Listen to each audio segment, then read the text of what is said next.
Financial markets పై పట్టు సాధించాలనుకునే వాళ్ళు Revanth conduct చేసే వెబినార్ కోసం ఈ నెంబర్ కి కాల్ చేయండి. సుమన్ టీవీ ప్రేక్షకులు నమస్కారం, నేను మీ రేవంత్ చెలమల.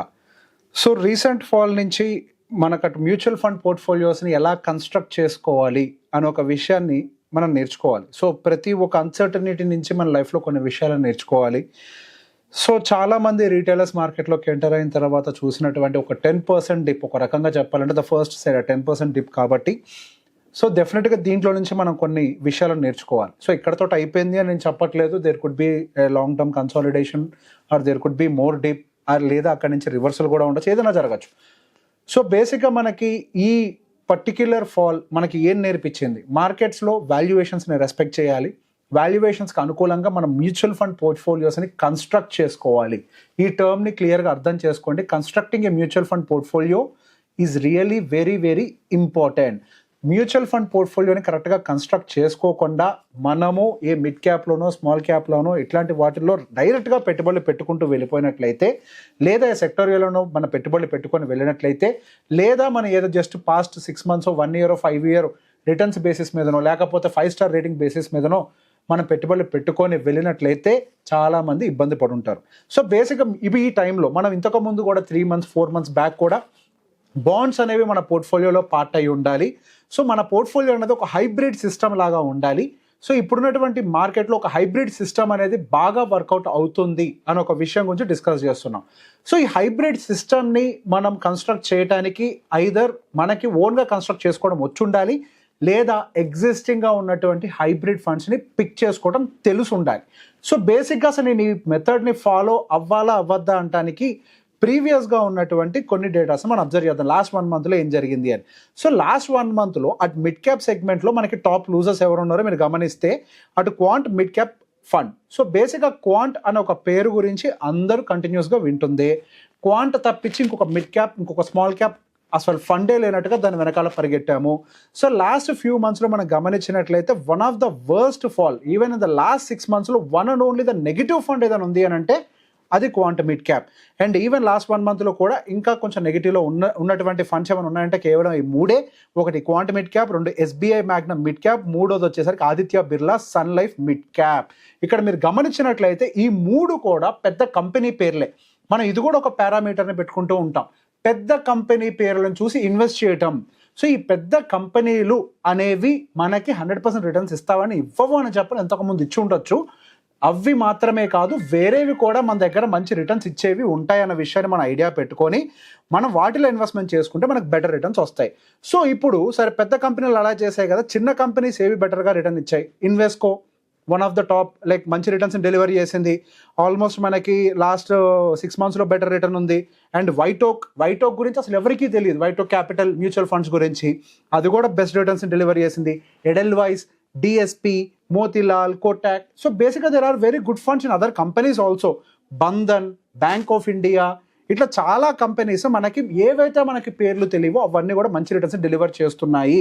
మనం ఎంతసేపటికి పేరును చూసి ఎక్స్పెన్స్ రేషియోని చూసి మాత్రమే ఇన్వెస్ట్మెంట్స్ పెడితే, ఈవెన్ దో అక్కడ ఎక్స్పెన్స్ రేషియోస్ మనకి తక్కువ ఉన్నప్పటికీ ఎస్బీఐ ఉండొచ్చు, ఆదిత్య బిర్లా ఉండొచ్చు, క్వాంట్ అయి ఉండొచ్చు, ఇవన్నీ పెద్దయే, వాటిలో ఎక్స్పెన్స్ రేషియోస్ తక్కువనే ఉండొచ్చు కాక, బట్ స్టిల్ ఇక్కడ మనం గమనించినట్లయితే వాటి యొక్క రిటర్న్స్ కూడా వీకర్గా ఉన్నాయి. ఎక్స్పెన్స్ రేషియో ఎక్కువ ఉన్నప్పటికీ మిగతా ఫండ్స్ కొన్ని మనకి బెటర్ రిటర్న్స్ని డెలివర్ చేసాయి. ఇన్ ద సేమ్ వే మనం ఒకసారి స్మాల్ క్యాప్లో కూడా గమనించినట్లయితే మనకి టాప్ గెయినర్లో ఎల్ఐసి మ్యూచువల్ ఫండ్ ఉంది. సో టాప్ లాస్ట్ 1 monthలో. సో ఎల్ఐసి మ్యూచువల్ ఫండ్ గురించి ఎంతమంది చూశారు? ITI, LIC, Invesco, bank of India, union, UTI, ఇవన్నీ చిన్న చిన్న కంపెనీ పేర్లే కదా. సో బేసిక్గా మనకి కంపెనీ పేరుతోటి మ్యూచువల్ ఫండ్ని జడ్జి చేయకూడదు. కేవలం ఎప్పుడైతే మ్యూచువల్ ఫండ్ ఒక కంపెనీ పేరుతో జడ్జి చేస్తామో we will lose our returns. మనకు రావాల్సినటువంటి రిటర్న్స్ని మనం తీసుకోలేకపోతాము. అదేదో సేయింగ్ ఉంటుంది కదా, don't judge a book by its cover. అదంతా డేంజరస్ అనమాట. సో జస్ట్ ఏదో వాటి పేర్లు, రేటింగ్లు, ప్రీవియస్ రిటర్న్స్ ఒకటి మాత్రమే చూసి కాకుండా వాళ్ళ యొక్క ఇంటర్నల్ ఎలోకేషన్ కనుక మనం చూసి అలాట్మెంట్ ఇచ్చుకున్నట్లయితే మనకి వీటిల్లో బెటర్ రిటర్న్స్ వస్తాయి. ఇవన్నీ ఓకే. ఇందాక డెప్ట్ అండ్ ఈక్విటీ కాంబినేషన్ అన్నారు. సో అవి ఎంతవరకు చేసాయని కూడా మనం గమనిస్తే రీసెంట్గా మనకి బెటర్ రిటర్న్స్ డెలివర్ చేసిన వాటిల్లో పర్టికులర్గా హైబ్రిడ్ ఫండ్స్ అనేవి కొంచెం బెటర్గా కనిపిస్తున్నాయి. Hybrid funds are really delivering good returns. So సహజంగా ఎప్పుడైతే మన మార్కెట్స్ కరెక్షన్లోకి వెళ్తాయో, సో ఎప్పుడైతే మార్కెట్లో కొంచెం పానిక్ సిచ్యువేషన్ ఉంటుందో అట్లాంటి టైంలో హైబ్రిడ్ పోర్ట్ఫోలియోస్ కొంచెం బెటర్గా పర్ఫామ్ చేస్తూ ఉంటాయి. So becoming N hybrid participant in the market is not at all wrong. Whenever it is required మన పోర్ట్ఫోలియో అటు బాండ్స్ అండ్ ఈక్విటీని రెండింటిని బ్యాలెన్స్ చేసినా దాన్ని హైబ్రిడ్ అనే అంటాం. లేకపోతే డైరెక్ట్గా మనం హైబ్రిడ్ సిస్టమ్ తోటి డెవలప్ అయినటువంటి ఈ మ్యూచువల్ ఫండ్స్లో మనం ఇన్వెస్ట్ చేసినా కానీ అది ఒక హైబ్రిడ్ లాగే ఉంటుంది. సో ఇట్లాంటి పోర్ట్ఫోలియోస్ కనుక డిజైన్ చేసుకొని మనం కనుక ప్రాపర్గా యూటిలైజ్ చేసుకుంటే మనము ప్రాపర్గా, సో బేసిక్గా అంటారు ఎస్ ఎక్కడ పెట్టినా రిటర్న్స్ వస్తాయి, ఎక్కడ పెట్టినా రిటర్న్స్ రావడం కాదండి ఇంపార్టెంట్, మార్కెట్ ఇవ్వగలిగేటువంటి రిటర్న్స్ తీసుకోవడం ఇంపార్టెంట్ అనేది నేను పర్సనల్గా ఫీల్ అవుతాను. మార్కెట్ ఎంత ఇవ్వగలుగుతుందో అంత మనం తీసుకోగలగాలి. మీరు తీసుకోకపోతే ఇంకొకరు తీసుకుంటారు. మనం గనక వెనకబడితే మన వెళ్తే లూజ్ అవుతుంది. ఎంతో కొంత కాదు, మనం ఇవ్వగలిగేంత తీసుకోవడం కోసం ఇందాక నేను చెప్పినట్టుగా portfolio construction is very important. మన పోర్ట్ఫోలియోని కన్స్ట్రక్షన్ మనం ఫెయిల్ అయితే మనమే మన వెల్త్ను లూజ్ అవుతాం. సో గోయింగ్ ఫర్దర్ ఎవరైనా కానీ ఎప్పుడైనా మ్యూచువల్ ఫండ్ పోర్ట్ఫోలియోని కన్స్ట్రక్ట్ చేసుకునేటప్పుడు నేను చెప్పేటువంటి పారామీటర్స్ నేను చాలాసార్లు రెగ్యులర్గా నేను ఇంటర్వ్యూస్లో కూడా చెప్తూ ఉండేదే, మార్కెట్ వాల్యుయేషన్స్ ఎలా ఉన్నాయి, ఏ సెక్టర్స్ ఎలా ఉన్నాయి. సో బేసిక్గా వీటన్నిటి గురించి మనం రెగ్యులర్గా మాట్లాడుకుంటూ ఉండేదే.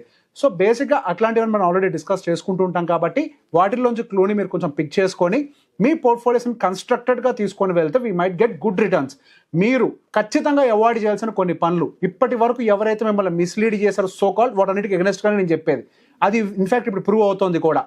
కంపెనీ పేర్లని ఫస్ట్ పక్కకు పెట్టండి. కంపెనీ పేరుతోటి మనం ఏది సాధించలేం. 5 star rating will not decide the future. Past history will only tell the previous story, future స్టోరీని అవి చెప్పవు. కాబట్టి వీటన్నిటిని మనం పక్కకు పెట్టి వీటన్నిటిని అవాయిడ్ చేయాలి.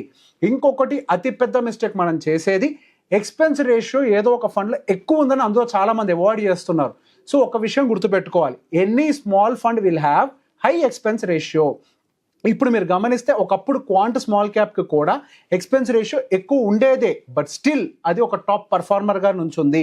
ఒక ఎక్స్పెన్స్ రేషియో ఒక ఫండ్ పర్ఫార్మెన్స్ని డిసైడ్ చేయదు. If he's a good performer we have to pay them the fee. ఆ క్వాంట్ కావచ్చు ఇంకేదైనా కానివ్వండి, దానికి ఫీ లాగా మనం చెల్లించైనా సరే ఆ రిటర్న్స్ని తీసుకోవాలి. వాడికి ఎందుకు నేను ఎక్కువ ఇవ్వాలి ఎక్స్పెన్స్ రేషియో అని చెప్పి మన ఏదైనా ఎయిమ్స్ని జడ్జ్ చేస్తే we will only lose the returns. Expense ratio ఎక్కువగా అంటే మన వెల్త్ను లూజ్ అవుతాము అని చెప్పి ఒక చాలా రాంగ్ పర్స్పెక్షన్ని మనకి మార్కెట్లో బిల్డ్ చేశారు. It is not just expense ratio వల్ల మనం వెల్త్ను లూజ్ అవ్వము.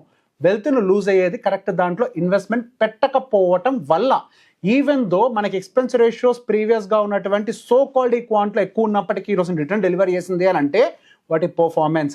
ఇక్కడ ఒక చిన్న క్లూని మైండ్లో పెట్టుకోండి, మనం ఏదైతే రిటర్న్స్ని చూస్తున్నామో అది after adjusting all the expense రేషియోసే. సో బేసిక్గా ఎక్స్పెన్స్ రేషియోస్ అన్ని తీసేయంగా కూడా అది టాప్లో ఉంది అని అంటే ఇంకా అసలు మనకి ఎక్స్పెన్స్ రేషియో ఒక పారామీటర్ని ఎందుకు పెట్టుకోవాలి? పర్ఫార్మర్ అయితే చాలు.